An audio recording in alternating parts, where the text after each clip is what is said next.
Hi hello నేను మీ శ్రీ. రేపు republic day కదండి.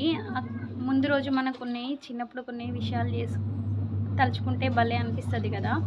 ఏంటంటే ముందు రోజు మనం చేతికి మైదాకు పెట్టుకోవడం, నెయిల్ పాలిష్ పెట్టుకోవడం, యూనిఫామ్ పిండుకోవడం, ఐరన్ చేసుకోవడానికి ఆత్రంగా ఎదురు చూడడం. మా మమ్మీ ఎప్పుడు వచ్చి యూనిఫామ్ పిండిద్ది, ఎప్పుడు ఐరన్ కొట్టుకుంటాం, రేపు మార్నింగ్ ఎట్లా రెడీ అవ్వాలి, ఎంత తొందరగా పోవాలి అనే ఆలోచనలు అయితే ఉండేవి కదా.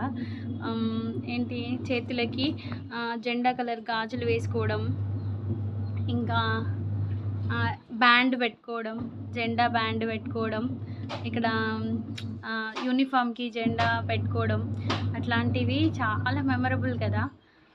అక్కడ ఇచ్చే స్వీట్లని ఇంటికి భద్రంగా తీసుకొచ్చి అమ్మ వాళ్ళతో షేర్ చేసుకోవడం, ఇంకా ఫ్రెండ్స్తో ఫోటోలు దిగడం, ఫోటో స్టూడియోకి వెళ్ళి, ఇవన్నీ మీరు చేశారా? మేమైతే చేసాం.